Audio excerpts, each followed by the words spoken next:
Madame la Présidente, Monsieur le Secrétaire perpétuel, très chère Madame Chaland, chère famille, chers amis, élèves et collègues du professeur Chaland, chers collègues membres de la compagnie, Mesdames, Mesdemoiselles, Messieurs.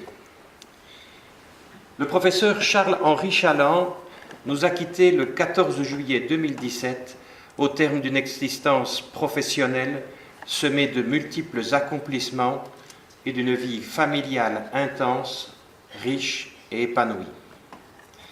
Né à Bruxelles le 2 juin 1926, il effectua ses études au Collège Saint-Louis à Bruxelles et fit montre très tôt dans sa jeunesse, à la faveur de son investissement dans le scoutisme et dans de très nombreuses activités sportives, d'un esprit positif, combattant et solidaire qui l'amena à 18 ans à se porter volontaire de guerre.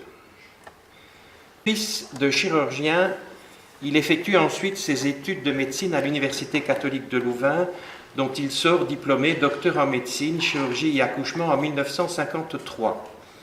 Élève des professeurs de Bézieux, Morel et Lacroix, qui tous trois constituaient le panthéon chirurgical belge de l'époque, il rêve d'embrasser la carrière de chirurgien cardiovasculaire et il bénéficie d'une formation d'exception auprès du professeur Dubost à l'hôpital Broussais de Paris, ainsi que sous la guidance attentive du professeur Brom de l'université de Leiden, alors le chirurgien cardiaque le plus renommé en Europe. À l'époque, la chirurgie cardiaque est une spécialité balbutiante. Toutes les innovations et les audaces y sont possibles, mais les entreprises sont téméraires et les résultats parfois hasardeux. À la fin des années 50, en effet, la chirurgie cardiaque se pratique à cœur fermé et battant. Ouvrir le cœur, assécher ses cavités, l'arrêter et suppléer l'absence de l'apport d'oxygène pour assurer la survie des tissus, et plus particulièrement celle du cerveau, représente un challenge majeur et un obstacle qu'il faut surmonter. Les premiers travaux scientifiques de Charles-Henri Chaland ont dès lors trait à l'utilisation de l'hypothermie modérée de surface visant à protéger le cerveau de l'anoxie résultant de l'arrêt cardio-respiratoire induit. Arrêter le cœur au-delà de 2 à 3 minutes sans protection est en effet fatal pour le patient. Même si la technique de l'hypothermie modérée de surface, fruit de ses travaux menés avec l'aide de Yolande Kestens-Servet, est aujourd'hui abandonnée, elle acquitte alors ses lettres de noblesse et fut un pas décisif, livrant accès à la circulation extracorporelle en apportant de nombreuses informations à la connaissance du mécanisme de la tolérance des tissus à l'anoxie. La technique consistait à placer le malade anesthésié dans une baignoire d'eau glacée afin d'abaisser sa température corporelle à 30 degrés. Grâce à une anesthésie délicate mais parfaitement contrôlée, il devenait ainsi possible d'arrêter le cœur pendant 8 à 10 minutes sans dégâts cellulaires au niveau cérébral. À cœur ouvert, on pouvait alors réaliser des gestes simples comme les commissurotomies pour les affections valvulaires ainsi que des fermetures de communication interauriculaire. À la fin des années 60, l'équipe de chirurgie cardiaque dirigée par Charles-Henri Chaland réalise ainsi plus de la moitié de ses interventions sur le cœur sans devoir recourir à la circulation extracorporelle. Cette dernière technique, banalisée par les équipes de la Mayo Clinic et de Minneapolis, sera ensuite implantée dans son service par le professeur Pierre Jaumin au retour de son séjour aux États-Unis après une formation financée grâce à la Fondation cardiologique Princesse Liliane. Visionnaire et précurseur, Charles-Henri Chaland perçoit très tôt que pour créer d'abord et organiser ensuite un service de chirurgie cardiovasculaire efficient, il convient de fédérer autour du patient les cardiologues, les chirurgiens, les anesthésistes et les réanimateurs. Il regroupe ainsi autour de sa personne un quatuor d'exception comprenant son complice chirurgien, Robert Ponlot, l'anesthésiste réanimateur Jean Trémouroux et l'anesthésiste Yolande Kestens-Servet. Robert Ponlot, qui a voyagé en Chine, les nommait le quatuor avec ironie la bande des 4. Élevé dans la culture française, Charles-Henri Chaland préférait faire référence à Dumas et parler des mousquetaires.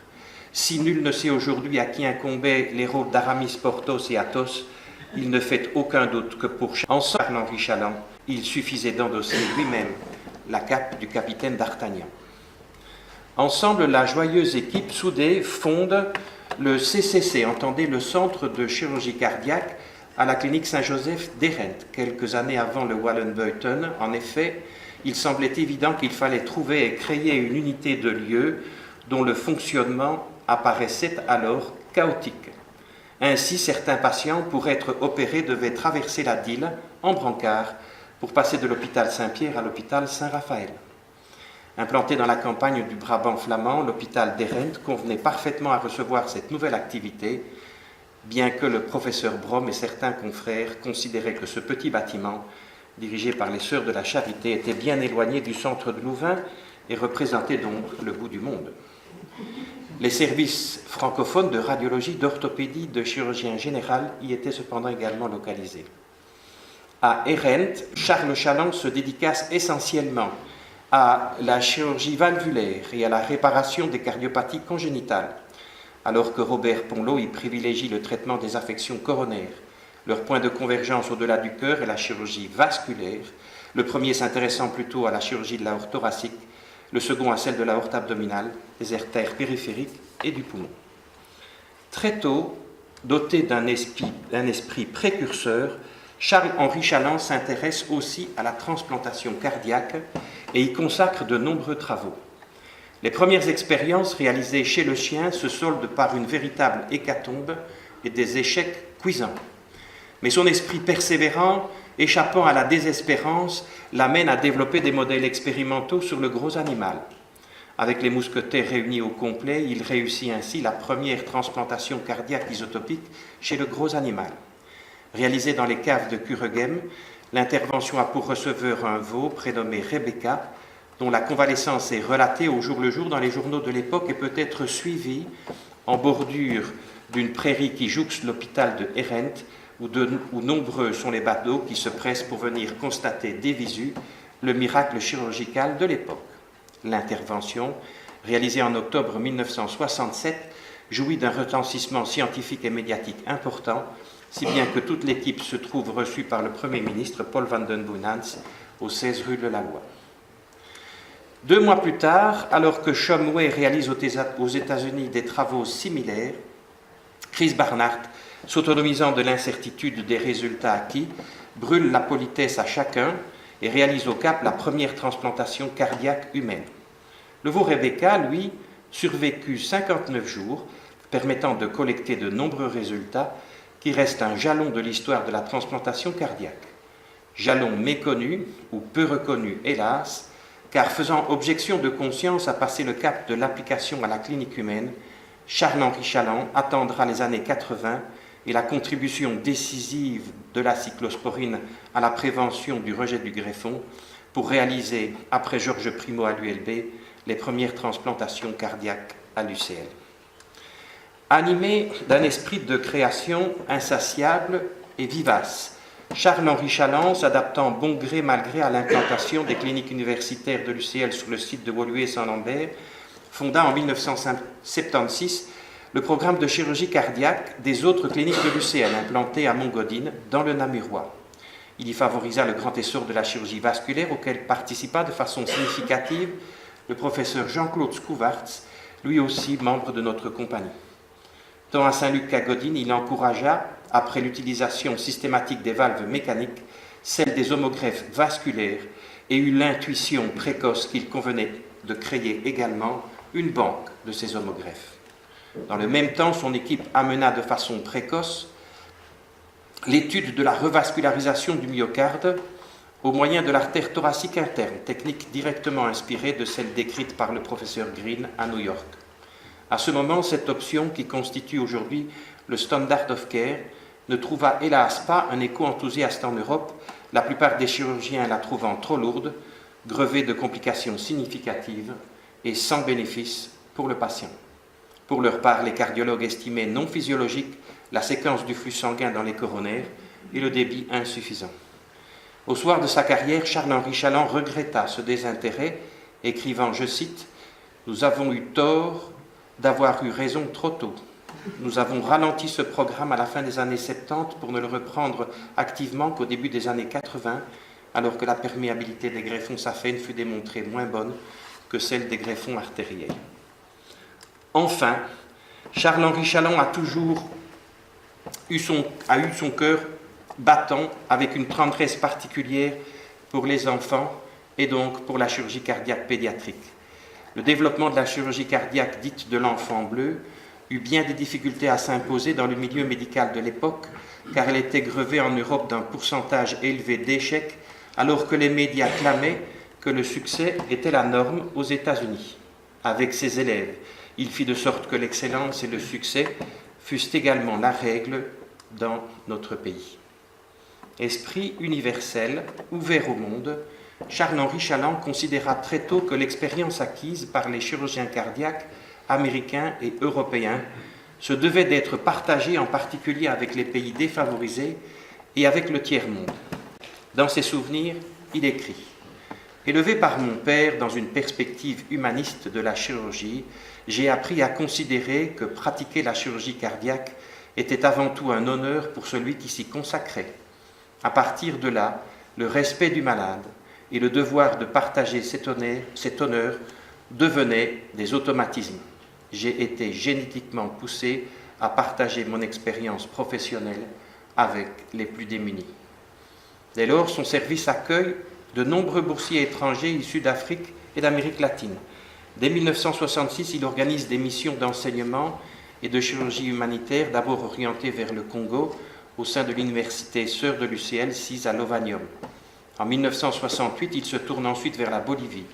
Il fonde ainsi le plus haut centre de chirurgie cardiaque au monde, implanté à Cochabamba. Ceci en dépit des multiples difficultés rencontrées localement. L'université bolivienne, très politisée, ne considérait en effet pas les chirurgiens de son équipe comme les bienvenus. Les locaux mis à leur disposition étaient peu adaptés et dépourvus d'eau courante. Les collectes de sang ont dû être organisées dans un pays où la tradition du don sanguin n'existait pas. Pour assurer les premières opérations, les collectes de sang étaient effectuées dans les garnisons militaires de la périphérie de Cochabamba, plus de la moitié du stock devant être rejeté car infecté par la maladie de Chagas. D'autres centres de chirurgie cardiaque coopérant avec l'UCL sont ensuite créés à Milan en 1970, puis au Chili en 1986. Tous relèvent de l'autorité de leur créateur, qui, bien que fort humble, pouvait dire que, tel l'empereur Charles Quint, il régnait sur un empire chirurgical sur lequel le soleil ne se couchait jamais. L'homme, toutefois, se distingue singulièrement de l'archétype des chirurgiens cardiaques, alors peu nombreux, à une époque où la plupart d'entre eux jouaient, selon ses propres mots, à la vedette omnipotente. Animé par un esprit d'interdisciplinarité, il avait opté en effet pour un mode de travail qu'il jugeait plus efficace, moins brillant certes, mais en définitive meilleur pour le malade, c'est-à-dire le travail en équipe. D'un naturel élégant en toutes choses, Charles-Henri Chaland était un parfait gentilhomme. Son esprit était généreux et bienveillant, toujours attentif à l'autre. Son humeur égale le dispensait des accès de colère. Son autorité était naturelle et ne nécessitait aucun artifice de langage ou de comportement. L'élégance de sa pensée n'avait d'égal que celle de sa mise et de chacun de ses gestes. Au bloc opératoire, son regard, semblable à celui de l'aigle, envisageait le champ opératoire en un vif instant, à la fois dans sa globalité du paysage et dans le détail de la cible anatomique qui allait focaliser son geste de réparation. Dans la gestique chirurgicale, aucun mouvement brusque, inutile, redondant ou parasite. Le geste était parfaitement orienté dans le temps et dans l'espace et jouissait de la perfection temporelle du métronome. L'aiguille saisie au talon s'enfonçait par sa pointe d'un geste vif du poignet dans la paroi vasculaire. Puis une lente supination faisait tourner doucement l'aiguille le long de sa courbure, sans endommager les tissus. L'aiguille ensuite, saisie par sa pointe, ressortie de la paroi vasculaire, s'élevait majestueusement au-dessus du champ opératoire, tendant avec précision le fil de la suture ou du surjet. Le mouvement était tellement systématique et régulier que, jeune élève, ayant eu le privilège de me trouver face au maître dans la position du premier aide, je pouvais, ayant peu dormi la nuit précédente, fermer les paupières quelques secondes pour récupérer, en comptant silencieusement dans ma tête le décours de chaque temps. 1, 2, 3, 4. Il suffisait alors d'ouvrir les yeux ensuite au moment précis où le surjet tombait à nouveau entre mes doigts. Il a fallu bien des années pour que j'ose lui confesser ces petits moments de répit que je m'accordais en exploitant la régularité virtuose de son labeur. Nous étions alors dans les murs de cette académie, et sans paraître surpris, il m'a regardé avec un bon sourire, plissant comme il avait coutume de le faire les paupières pour regarder son interlocuteur avec bienveillance et attention. Ceci avant de m'adresser un long sourire et de poser sa main sur mon épaule avec une affectueuse compréhension qui ne demandait pas d'être explicitée par un long discours. De même, après chaque opération, son regard vif se tournait vers l'anesthésiste, lui demandant d'une formule brève, presque sacralisée, avec sincérité et attention, « Comment va le malade ?» Commentant l'œuvre dessinée de Léonard de Vinci, André Malraux a écrit que le dessin exprime la fulgurance de la pensée. De même, l'exercice chirurgical traduit l'intelligence immédiate du geste. Sir Harvey Cushing écrivait lui-même « La chirurgie est une pensée en action ». Maître du mouvement et du geste, Charles-Henri Chaland a parfaitement illustré entre ses mains ses vertus, en particulier en faisant montre, lorsqu'il était confronté à l'imprévu ou à l'adversité opératoire, d'une géniale adaptativité créative qui faisait de lui un bricoleur des tissus, saisissant ici un patch de péricarde, là un morceau de veine ou d'artère, élargissant un vaisseau ou un ostium à un autre endroit, plicaturant enfin une valve ou un infundibulum élargi. De l'âme, François Schenck de l'Académie française écrit qu'au-delà de la pensée et de l'esprit, elle est en nous ce qui fait la fragilité et la richesse de l'humain.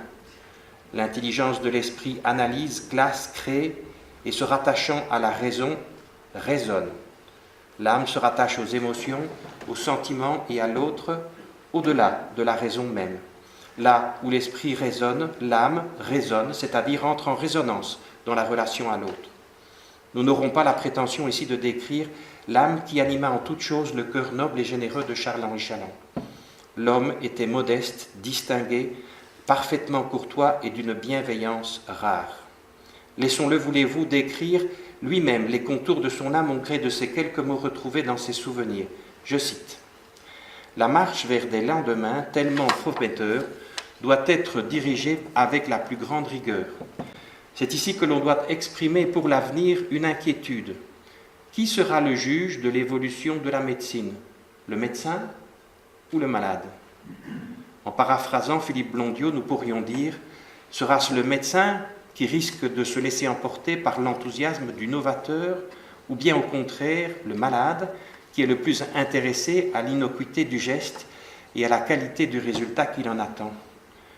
Qui aura l'impérieux devoir de se prononcer sur la légitimité de ces progrès ?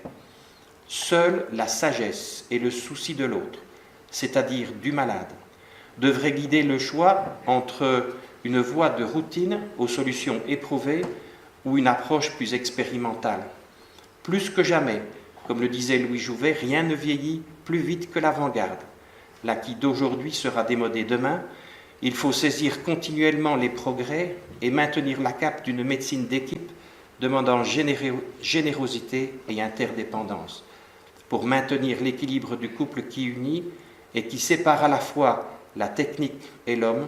Seul le regroupement des personnes au-delà des clivages, qu'ils soient médecins, infirmiers ou autres professionnels de santé, pourra maintenir l'élan vers le progrès. Travailleur infatigable d'une activité et d'une vivacité physique qui faisait l'admiration de tous ceux qui prenaient parfois peine à le suivre, père de 5 enfants, grand-père de 14 petits-enfants, médecin avant tout, mais aussi patriarche, le maître exprimait ainsi la sagesse de son existence. Je le cite encore. Relativiser ou mettre en balance les contretemps, les échecs, les désagréments et les ennuis. avec la chance dont on bénéficie par ailleurs d'être infiniment utile à autrui. Concernant le délicat problème des relations humaines, dans les grands ensembles, retenons le principe suivant lequel un différend, aussi profond soit-il, n'est jamais définitif si l'estime réciproque est préservée.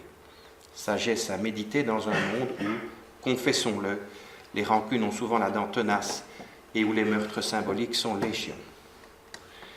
Nous sommes aujourd'hui ce que nous sommes parce que nous avons grandi sur les épaules de géants qui le furent précisément parce qu'ils n'avaient pas, dans l'humilité naturelle qui était la leur, la prétention de l'être.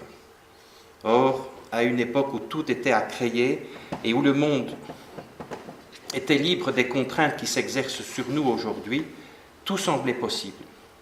Ils ont été des héros. À l'image de la plus modeste figure des contes de Perrault, ils ont semé sur leur parcours de vie de petits cailloux blancs qui sont autant de jalons jetés autrefois sur les chemins qui nous ont conduits à la haute technicité et à l'efficience d'aujourd'hui. Il est rassurant de penser que dans les cœurs de bien de malades qui, un temps, se sont arrêtés de battre entre les mains de notre Maître, restent aujourd'hui vivants ces battements silencieusement dissimulés sous leur poitrine, animés des mouvements propres à la vie qu'il leur a rendus. De battre, le cœur de Charles-Henri Chaland s'est arrêté, mais l'élégance de ses gestes et de sa pensée reste vivante dans le cœur de tous ceux qui ont été ses compagnons de route, ses amis et surtout ses élèves reconnaissants. Élu membre correspondant de l'Académie royale de médecine en 1970, membre titulaire en 1976 et membre honoraire en 2008, Charles-Henri Chaland restera à jamais présent dans les souvenirs émus de la compagnie. C'est pourquoi, Madame, chère famille, l'Académie vous assure ici, dans la perte que vous avez subie, dans le cœur et dans l'esprit de chacun de ses membres, de sa reconnaissance et de sa profonde gratitude. L'histoire se souvient du prince de Joinville, fils de France et grand veneur, comme de la figure d'un noble seigneur qui, au soir de sa vie, devenu sourd et aveugle, s'inquiétait chaque matin, alors que la brume se levait sur les abords du château de Chambord, de la santé de sa meute et de celle de chacun de ses chiens. Inlassablement, chaque jour, versant parfois une larme, il demandait au premier de ses piqueux : « Dites-moi, mon ami, comment vont mes chiens ? Courent-ils ? Aboie-t-il encore ? » Nous garderons à jamais, dans notre cœur, de Charles-Henri Chaland, la mémoire d'un prince du sang à la main bienveillante, celle d'un grand seigneur qui, inlassablement, sa vie durant, aura interrogé ses élèves et ses collègues en leur demandant sans relâche : « Dites-moi, comment vont les malades ?» À n'en pas douter, chacun était vraiment dans son cœur.